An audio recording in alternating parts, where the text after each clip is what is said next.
Assalamualaikum warahmatullahi wabarakatuh. Perkenalkan, nama saya Rizky Mulyani, mahasiswi semester 1 Program Studi Pendidikan Matematika UIN Sumatera Utara. Nah, di sini saya akan menjelaskan materi tentang kalimat. Apa itu kalimat? Kalimat merupakan sebuah bentuk bahasa yang di dalamnya terdapat sebuah gagasan yang utuh. Kalimat yang benar dan jelas, mudah dipahami orang lain, sesuai dengan gagasan yang ingin disampaikan. Untuk itu, dalam menulis sebuah kalimat yang baik, mempunyai pokok pikiran yang jelas sehingga menghasilkan kalimat yang efektif.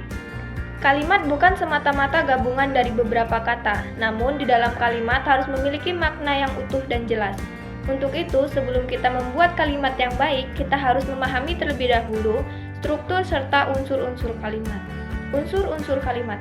Nah, unsur-unsur kalimat yaitu subjek, objek, predikat, pelengkap, dan keterangan. Yang pertama, subjek. Subjek merupakan bagian kalimat yang menunjukkan pelaku, tindakan, keadaan, masalah atau segala sesuatu hal yang menjadi pokok suatu pembicaraan dan dapat diterangkan oleh predikat. Lalu unsur kalimat yang kedua yaitu objek. Objek merupakan bagian kalimat yang menjadi sasaran tindakan subjek dan melengkapi fungsi predikat. Lalu unsur-unsur kalimat yang ketiga yaitu predikat. Apa itu predikat? Predikat merupakan bagian kalimat yang berfungsi memberitahu atau menerangkan tindakan atau melakukan perbuatan subjek dalam sebuah kalimat. Selanjutnya, unsur-unsur kalimat yang keempat yaitu pelengkap. Pelengkap merupakan bagian kalimat yang berfungsi sebagai pelengkap predikat. Unsur pelengkap hampir sama dengan objek. Hanya saja kalau objek dapat berfungsi sebagai subjek, sedangkan pelengkap itu tidak dapat berfungsi sebagai subjek. Dan unsur-unsur kalimat yang terakhir yaitu keterangan. Keterangan merupakan bagian kalimat yang menerangkan lebih lanjut tentang subjek, predikat, dan juga objek dalam sebuah kalimat. Selanjutnya saya akan menjelaskan pola kalimat dasar. Nah, terdapat 6 pola kalimat dasar. Yang pertama yaitu kalimat dasar tipe SP, subjek, predikat. Contohnya itu Nurul tertawa. Di sini Nurul itu sebagai subjek dan tertawa itu sebagai predikat. Contoh kedua yaitu para korban banjir itu terlantar. Nah, di sini para korban banjir itu sebagai subjek dan terlantar itu sebagai predikat. Selanjutnya, kalimat dasar tipe SPO, subjek, predikat, objek. Contohnya, PSSI mengalahkan tuan rumah Malaysia. Nah, di sini PSSI sebagai subjek, mengalahkan itu sebagai predikat, dan tuan rumah Malaysia itu sebagai objek.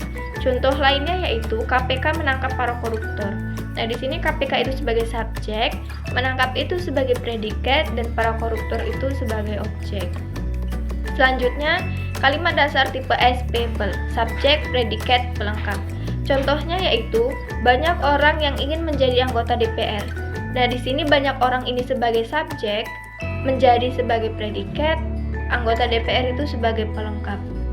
Contoh lainnya yaitu tanjidor merupakan alat kesenian asli Betawi. Nah, di sini tanjidor ini sebagai subjek merupakan sebagai predikat, alat kesenian asli Betawi ini sebagai pelengkap. Selanjutnya, kalimat dasar tipe SPKET, subjek, predikat, keterangan. Contohnya yaitu bencana itu terjadi 5 tahun yang lalu. Nah, di sini bencana itu sebagai subjek, terjadi itu sebagai predikat, dan 5 tahun yang lalu itu sebagai keterangan. Contoh yang kedua yaitu wanita itu lulus dengan nilai yang memuaskan. Nah, di sini wanita itu sebagai subjek, lulus itu sebagai predikat, dan dengan nilai yang memuaskan itu sebagai keterangan. Selanjutnya, kalimat dasar tipe SPOPL, subjek, predikat, objek, pelengkap. Nah, contohnya Gubernur DKI memerintahkan bawahannya untuk bekerja lebih cepat. Nah, di sini Gubernur DKI ini sebagai subjek, memerintahkan ini sebagai predikat, bawahannya ini sebagai objek, dan untuk bekerja lebih cepat ini sebagai pelengkap. Contoh lainnya yaitu polisi menangkap pelaku pencurian mobil. Nah, di sini polisi itu sebagai subjek, menangkap itu sebagai predikat, pelaku itu sebagai objek, dan pencurian mobil itu sebagai pelengkap. Lalu kalimat dasar yang terakhir yaitu kalimat dasar tipe SPOK, yaitu subjek, predikat, objek, dan keterangan. Contohnya, Pak Ade membimbing mahasiswa di kampus. Nah, di sini Pak Ade ini sebagai subjek, membimbing ini sebagai predikat, mahasiswa sebagai objek, dan di kampus ini sebagai keterangan. Lalu saya akan menjelaskan tentang jenis-jenis kalimat. Nah, jenis-jenis kalimat ini terbagi menjadi beberapa macam. Yang pertama yaitu jenis kalimat berdasarkan pengucapan. Nah, berdasarkan pengucapan, kalimat ini dibagi menjadi dua, yaitu kalimat langsung dan kalimat tidak langsung. Kalimat langsung ialah kalimat yang secara cermat menirukan ucapan orang. Sedangkan kalimat tidak langsung ialah kalimat yang menceritakan kembali ucapan atau perkataan orang lain. Lalu yang kedua yaitu kalimat berdasarkan jumlah frasa. Nah, kalimat berdasarkan jumlah frasa ini dibagi menjadi dua, yaitu kalimat tunggal dan kalimat majemuk. Lalu apa itu kalimat tunggal?